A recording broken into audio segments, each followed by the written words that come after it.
తెలంగాణ రాష్ట్ర నలుమూల నుండి వచ్చినటువంటి అక్కలకు, అన్నలకి, తమ్ముళ్ళకి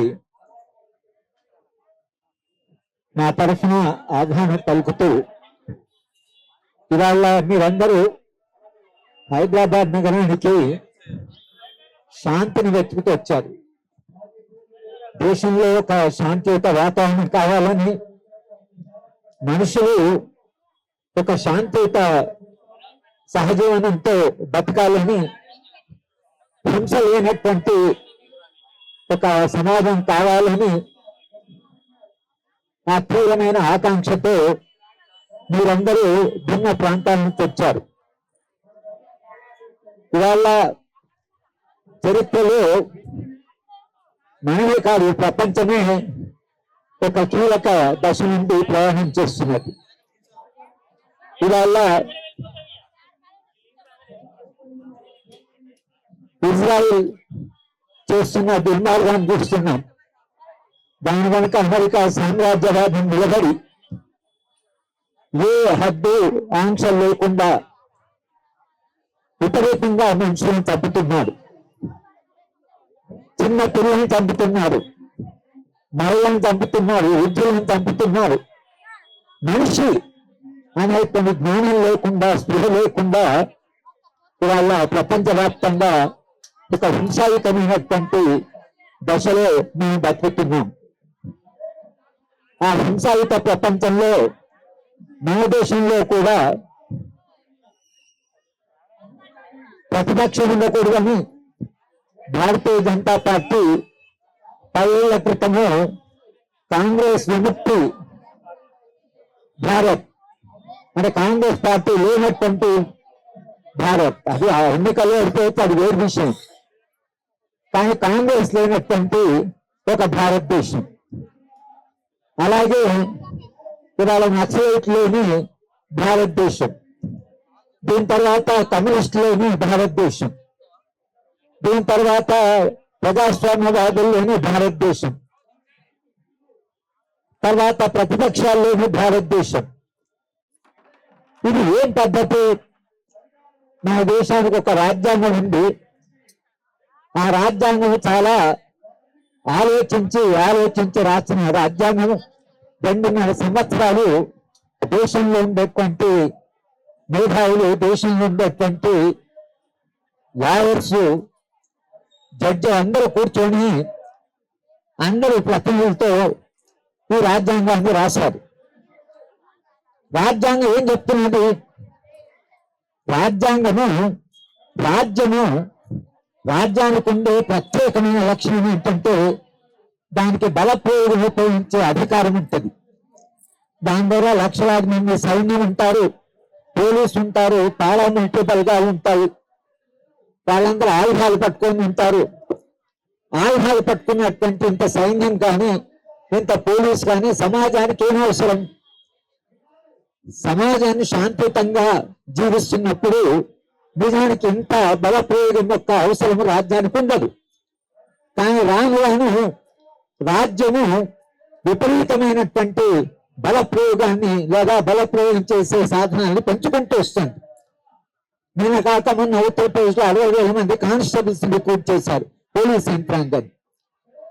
ఎవరి మీద ఉపయోగించడానికి? ఎందుకు ఇంత బలప్రయోగం? రాజ్యాంగం ప్రకారము రాజ్యము బలప్రయోగం ఉపయోగించాలంటే రాజ్యాంగ ప్రమాణాలున్నాయి, చట్టబద్ధ పాలన ఉంది.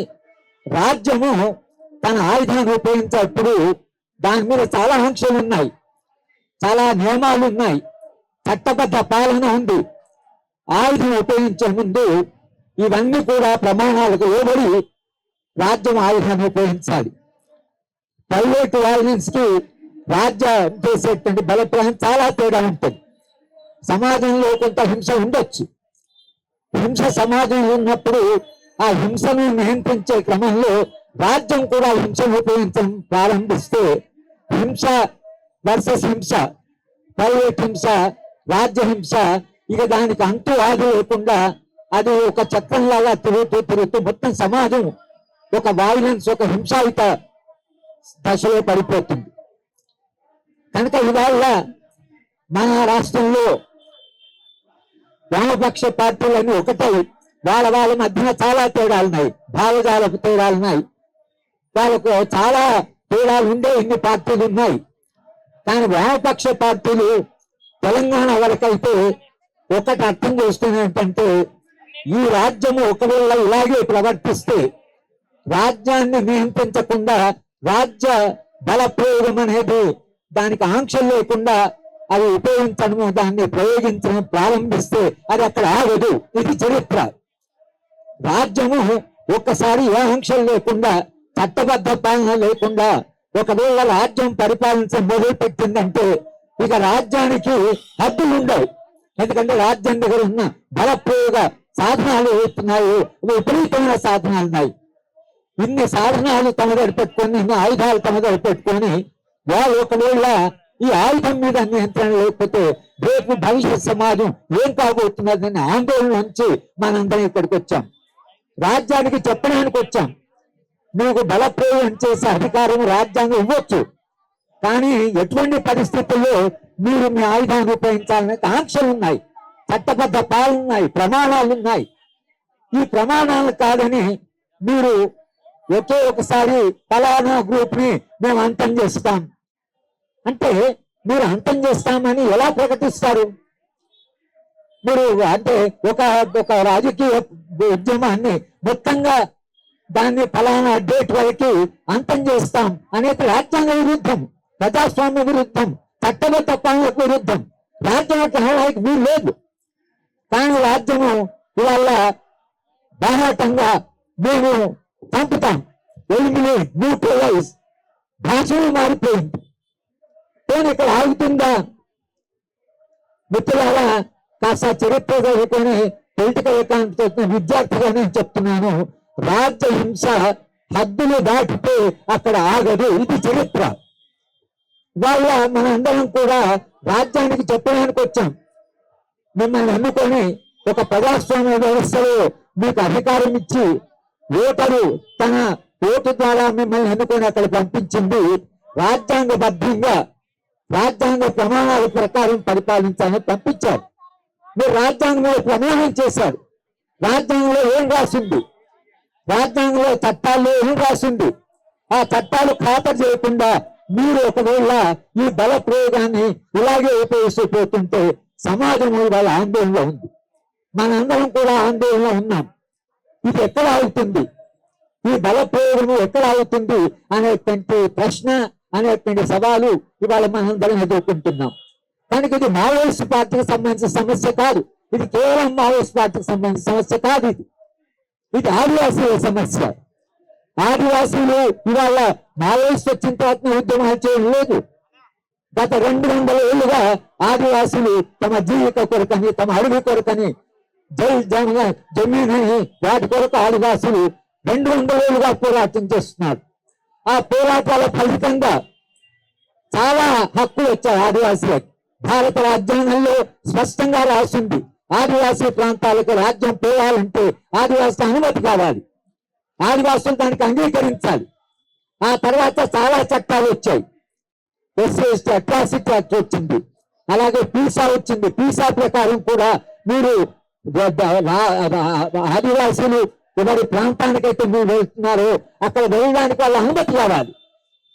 రాజ్యాంగంలో జైపాల్ సింగ్ స్పష్టంగా మాట్లాడాడు, మేము ఇంతకాలంగా పోరాటం చేస్తున్నాం, మీరు మేము కలిసి ఉండాలని అంటున్నాం, మా స్వతంత్రం ఏంటి, మా స్వేచ్ఛ సంగతి ఏమిటి, మా స్వయం పరిపాలన సంగతి ఏమిటని జైపాల్ సింగ్ భారత రాజ్యాంగం రాస్తున్నప్పుడు ఆయన ఒక ప్రాథమికమైన ప్రశ్న ఏదైతే అదే ప్రశ్న 75 తర్వాత మనం అడుగుతున్నాం. ఇవాళ ఆదివాసుల యొక్క అస్తిత్వం ఏమిటి, ఆదివాసుల జీవన విధానం ఏమిటి, ఆదివాసుల యొక్క స్వేచ్ఛ ఏమిటి, స్వాతంత్రం ఏమిటి, వాళ్ళని అడవి మీద ఉండే వాళ్ళ హక్కుల సంగతి ఏమిటి, ఇవన్నీ పోయి ఇవాళ కేవలం అక్కడ సహజ వనరులు ఉండబట్టి, అక్కడ ఖనిజాలు ఉండబట్టి ఆదివాసుల వాళ్ళ నిజం కూడా వాళ్ళ యొక్క విషాదం అది. ఎందుకంటే వాళ్ళ కాళ్ళ కింద అంత సంపద వాళ్ళకు కూడా తెలియదు. ఉన్న వాళ్ళు తీసుకునేవాళ్ళు కాదు. వాళ్ళకి స్వార్థం లేదు, వాళ్ళకి స్వప్రయోజనం లేదు, డబ్బులు చేసుకోవాలని లేదు, వాళ్ళకి పేరు లేదు. వాళ్ళు అమాయకులుగా అడవి మీద ఆధారపడి ఒక స్వచ్ఛమైన జీవితాన్ని గడుపుతున్న ఆదివాసుల మీద బ్రిటిష్ ఈస్ట్ ఇండియా కంపెనీ దగ్గర నుంచి ఇప్పటిదాకా మన నిరంతరంగా వాళ్ళ అంటే ఒక్క సమస్య కాదు, సమస్యల వలయంలో వాళ్ళని నెట్టేశారు. ఇది ఆదివాసుల పోరాటం. కానీ ఆదివాసుల పోరాటానికి మావోయిస్ట్ పార్టీ అక్కడ ఉంది కాబట్టి మీరు మావోయిస్ట్ అసలు ఆయుధాలు ఉన్నాయి అని మీరు అంటున్నారు. కానీ చంపుతున్నారు ఎవరిని? ఆయుధాలను వాళ్ళు కదా, అమాయకమైన ఆదివాసులను చంపుతున్నారు కదా. ఆదివాసులని మనము అక్కడ వెళ్ళి పిల్లలు అనకుండా, చిన్న పిల్లలు అనకుండా, మహిళలు కాకుండా, వృద్ధులు అనకుండా మీరు మొత్తంగా ఇవాళ ఆదివాసుల మీద ఒక యుద్ధాన్ని ప్రకటించారు. ఈ యుద్ధం ఏదైతే ఆదివాసుల మీద ప్రకటించారో ఆ యుద్ధం అక్కడ ఆగుతుందా? అక్కడ ఆగుతుందా? లేక ఆ యుద్ధము ఎక్కడి దాకా పోతుంది? ఇవాళ మీరు ఇజ్రాయిల్ దుర్మార్గం చూస్తే అమానవీయంగా, అమానుషంగా హాస్పిటల్స్ మీద, స్కూళ్ళ మీద, ఇళ్ళ మీద బాంబులు వేస్తున్నారు. ఎట్లా అసలు మీరేరా అధికారం ఉందని, మీకు బలప్రయోగం చేసే ఒక శక్తి ఉన్నదని? ఇవాళ ఇజ్రాయిల్ అనేటువంటి దుర్మార్గమైన దేశం అమెరికా యొక్క వాళ్ళ మద్దతుతో ఇవాళ వాళ్ళు మొత్తంగా టీవీ స్టూడియోలు, హాస్పిటల్లు, సివిలియన్ ఏరియాస్, జనం జీవించే జనజీవనం మీద యుద్ధానికి కూడా నీతి ఉంటది కదా. ఆ యుద్ధం నీతి అక్కడ లేదు. దాని వెనుకున్న అమెరికాకు అసలే యుద్ధ నీతి వాడు వెనుకుండి నడుపుతున్నాడు. ఆ అమెరికాలో ఉండేటువంటి ఖనిజ వనరుల కొరకని ఇవాళ అక్కడ యుద్ధం చేస్తున్నాడు. అక్కడ ఆయిల్ ఉందని యుద్ధం చేస్తున్నాడు. ఇవాళ మీరు ఏ ఖనిజ వనరుల కొరకైతే ప్రపంచవ్యాప్తంగా ఒక యుద్ధ వాతావరణం చేశారో భారతదేశంలో కూడా జరుగుతున్నది. ఈ దేశంలో ఉండే ఖనిజాలను వాటిని దోచుకోవడానికి, ఆ ఖనిజాలను ఇవాళ లాభాల కొరకని, కార్పొరేట్ లాభాల కొరకని మీరు వాళ్ళ ఒక యుద్ధం చేస్తున్నారు. మీరు ఖనిజ వనరులైన ఆదివాసీ ప్రాంతం ఉంటే ఆదివాసితో కూర్చొని మాట్లాడవచ్చు. ఈ ఖనిజాలు దేశానికి అవసరమని చెప్పొచ్చు. దేశ సంపద పెరగడానికైనా, దేశంలో ప్రజలందరూ జీవితం బాగుపడాలన్నా, ప్రాజెక్ట్ కట్టాలన్నా, రోడ్లు వేయాలన్నా, పరిశ్రమలైనా కొంత ఖనిజాలు అవసరం అని వాళ్ళకి చెప్పొచ్చు. కూర్చొని మాట్లాడవచ్చు. అది రాజ్యాంగం చెప్తున్నది. కానీ వాళ్ళతో కూర్చున్నది లేదు, మాట్లాడేది లేదు. ఇవాళ దేని ప్రభుత్వం తీసుకుంటున్నదా ఖనిజాలను కాదు, ప్రైవేట్ కార్పొరేట్ శక్తులని. ప్రైవేట్ కార్పొరేట్ శక్తుల లాభాల కొరకని, అంతర్జాతీయంగా జాతీయంగా పెట్టుబడిదారుల యొక్క లాభాల కొరకని మీరు వాళ్ళ అక్కడ కదా ఈ ఆపరేషన్ తగారు మీరు దాన్ని ప్రకటించారు. ఆపరేషన్ తగారు వెనుక ఏమి దాన్ని ఏ ఉద్దేశంతో చేస్తున్నారు? మీరు మావోయిస్ట్ ముక్త భారత్ అంటున్నారు. ఓకే, మావోయిస్ట్ ముక్త తర్వాత దేని కొరకు మీరు అక్కడ అడవిలో పొందబోతున్నారు? అడవిలో పోతున్నారు, ఖనిజంలో కొరకు పోతున్నారు. ఖనిజం ఎవరికి కావాలి? సామ్రాజ్యవాద దేశాలకి, ఈ దేశంలో కార్పొరేట్ శక్తులు. కార్పొరేట్ శక్తుల కొరకే మీరు పాలన చేస్తున్నారా, లేక ప్రజల కొరక? ఈ దేశంలో ఉండే ప్రజలు కన్విన్స్ అయ్యారా? అంటే సంపద పెంచుకున్న కొరకని ఈ విపరీతమైన అసమానతలు పెరుగుతున్న దేశంలో కేవలము కార్పొరేట్ ముట్టడి గుట్టడి మంది కొరకని ఇవాళ ఇంత బల ప్రయోగం జరుగుతున్న దేశంలో. కార్పొరేట్ శక్తులు ఒకవైపు, తర్వాత మత ద్వేషాలను పెంచడం. మత ద్వేషాలను పెంచడం ఎందుకు? ఈ మతాలన్నీ కలిసి మనుషులు కాదా? మొదట మనం మనుషులం, తర్వాతైనా మతమో కులం. కానీ ముందు మనం మనుషులు మనం మర్చిపోతే మీరు చంపుతున్నది ఎవరిని? మనుషులను చంపుతున్నారు. మానవత్వం ఏమైంది? మనుషులు ఉండేది దయ, ప్రేమ, కరుణ ఇవన్నీ ఏమయ్యాయి? మనిషిలో ఉండే ఉదాత్త లక్షణాలు ఏమయ్యాయి? మనిషి ఏమవుతున్నాడు? ఈ ప్రశ్నలు ఏవైతున్నాయో కొన్ని తాత్విక ప్రశ్నలు, కొన్ని చారిత్రక ప్రశ్నలు ఇవాళ మన ముందున్నాయి. మనందరం ఇక్కడికి వచ్చి కూర్చున్నది కేంద్ర ప్రభుత్వానికి అయినా, రాష్ట్ర ప్రభుత్వాలకైనా, ప్రభుత్వాలకు మనం చెప్తున్నది ఏమిటంటే శాంతి ఎన్నడైనా యుద్ధం కంటే గొప్పది. శాంతి ఎన్నడైనా మనిషి అభివృద్ధికి, నాగరికత అభివృద్ధికి అది అవసరం. యుద్ధము అది విధ్వంసానికి దారితీస్తుంది, శాంతి మానవుడికి అభివృద్ధికి దారితీస్తుంది. శాంతి కావాలి అని యుద్ధంలో ఉన్న వాళ్ళే మావోయిస్ట్ పార్టీ మేము శాంతి చర్చకు సిద్ధము అన్న తర్వాత అంతకంటే రాజ్యానికి సంతోషపడవలసిన విషయం లేదు. మీరు మాట్లాడతామంటూనే మీరు వాళ్ళని చర్చలు పిలవాల్సిందే, మాట్లాడవలసింది. వాళ్ళ ఆయుధాల సమస్య ఉంటే ఆయుధాల సమస్య మాట్లాడండి. కానీ మేము లేదు, ఏది వినం. జస్టిస్ చంద్రకుమార్ గారు ఉన్నారు. దేశవ్యాప్తంగా రాష్ట్రమైన ఢిల్లీలో కూడా మేము ఒక కమిటీని ఫామ్ చేశాం. ఆ కమిటీలో లాయర్స్ ఉన్నారు, తర్వాత ప్రజాస్వామ్యవాదులు ఉన్నారు. 10 రాష్ట్రాల నుంచి వచ్చి కమిటీ ఫర్ పీస్ అనే ఒక అటువంటి సంస్థను చేసి కాంగ్రెస్ పార్టీని, భిన్న రాజకీయ పార్టీని కలిసి మాట్లాడాం. రాహుల్ గాంధీని కలిసాం, మల్లికార్జున ఖర్గేని కలిసాం. అందరూ కూడా శాంతి కావాలని అంటున్నారు. కానీ శాంతి కావాలని వీళ్ళందరూ అంటుంటే వాళ్ళు మాట లేదు, చూపు లేదు. ఇంతకాలంగా మాట్లాడుతూ ఇంతమందిని దేశవ్యాప్తంగా మాట్లాడుతుంటే మేము శాంతి చర్చలు చేస్తారా, చేయరా? శాంతి చర్చలు చేయకపోతే ఎందుకు చేయరు అనేటువంటి జవాబు చెప్పాలి కదా. ఎందుకు శాంతి చర్చలు చేయరు? శాంతి గొప్పదే కదా. శాంతి కొరకు చర్చలు జరపడం అనేది ఒక ఉన్నతమైనటువంటిది కదా. తెలంగాణ, ఆంధ్రప్రదేశ్ లో శాంతి చర్చలు జరిగాయి కదా. శాంతి చర్చలు జరపడానికి మీకు అభ్యంతరం ఏమిటి? ఎందుకు వద్దంటున్నారు అనే ప్రశ్న అడగడానికి మనందరూ ఇక్కడ కూర్చొని మాట్లాడుతున్నాం. కేంద్ర ప్రభుత్వాన్ని సూటిగా అడుగుతున్నాం, శాంతి ఎందుకు వద్దంటున్నారు అని. వాళ్ళకి వేరే కారణాలు ఉన్నాయేమో. ఏ కారణాలు అయితే మీరు మాట్లాడుతుంటే సమస్యలు ఏమిటో మాట్లాడుకోవచ్చు కదా, సమస్యల పరిష్కారాలు ఏమిటో కనుక్కోవచ్చు కదా. కాంగ్రెస్ పార్టీ ఉన్నప్పుడు ప్లానింగ్ కమిషన్ వాళ్ళు కమిటీ వేశారు కదా. శంకరం గారు, బాలగోపాల్, నందిని సుందర్, గోలాభాచార్యులతో ఒక కమిటీ వేశారు కదా. కమిటీ సలహాలు ఇచ్చింది కదా. ఏమైంది ఆ కమిటీ? ఆ కమిటీ రిపోర్ట్ బయట తీయండి. వాళ్ళు ఏం చెప్పారు అంటే, దేశంలో శాంతి కావాలని అనుకున్న వాళ్ళందరూ కూడా శాంతి ప్రయత్నాలు చేస్తూనే ఉన్నారు. శాంతి ప్రయత్నాలకు, సమాజంలో ఉండే సమస్యలకు మూల కారణాలు వెతుకుదాం. ఆదివాసీ ప్రాంతాలు 200 ఏళ్ళుగా ఎందుకు ఇంత అస్తవ్యస్తంగా మారింది, ఎందుకు సమాజంలో ఇక ఈ సమస్యలు వచ్చాయనేది చర్చిద్దాం, మూలాలకు వెళ్దాం, ఒక శాంతియుత సమాజాన్ని నిర్మిద్దాం. ఇవాళ కేంద్రంలో ఉండే ప్రభుత్వాన్ని మాడితే ఎలాంటి సమాజం మీరు కావాలనుకుంటున్నారు? మీ స్వప్నం ఏమిటి? మీ సమాజంలో మనుషులంతా కలిసి జీవిస్తారా? శాంతియుత సహజీవనము కొరకు మీరు ప్రయత్నం చేస్తున్నారా? స్వేచ్ఛ, స్వాతంత్రము, సమానత్వము, సౌభ్రాతృత్వం అనే ఉన్నత మానవ విలువలు ఏవైతున్నాయో ఆ విలువల కొరకు మనం ప్రయత్నం చేయాలి కదా. కనుక ఈ ఒక గమనీయమైన, ఒక సుందరమైన సమాజ నిర్మాణం మన స్వప్నం. కనుక దాని కొరకని మనందరం కూడా ఇక్కడ ముక్త కంఠంతో కేంద్ర ప్రభుత్వాలకైనా, రాష్ట్ర ప్రభుత్వాలకైనా హింస ఆపండి, శాంతి కొరకు ప్రయత్నం చేయండి. శాంతి ద్వారా మనుషుల సమస్యను పరిష్కరించి ఒక మానవీయ సమాజం నిర్మాణం చేయండి అని అడగడానికి మనందరం వచ్చాం. మీరు వచ్చిన వాళ్ళందరూ కూడా వ్యక్తికి, మహిళలు కూడా చాలా మంది వచ్చారు. మహిళ ఎప్పుడు శాంతిని కోరుకుంటుంది. మహిళ ఎప్పుడు, ఎందుకంటే ఆమె జీవితము, ఆమె పిల్లల్ని కనడము, ఆమె గర్భము, పిల్లల్ని పెంచడానికి శాంతే కావాలి. ఒక అశాంత అహింస వాతావరణంలో పిల్లల్ని పెంచలేరు, పిల్లల్ని కనడం చాలా కష్టం.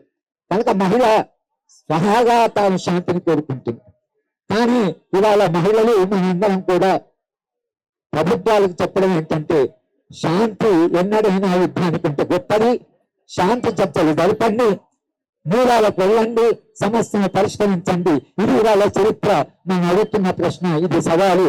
మనందరం కూడా ఆ శాంతి ప్రయత్నంలో భాగం కావడానికి మనందరూ వచ్చిన అందరూ కూడా నేను ధన్యవాదాలు చెప్తూ, నేను మీ అందరినీ కూడా మరోసారి అభినందిస్తూ నేను సెలవు తీసుకుంటాను.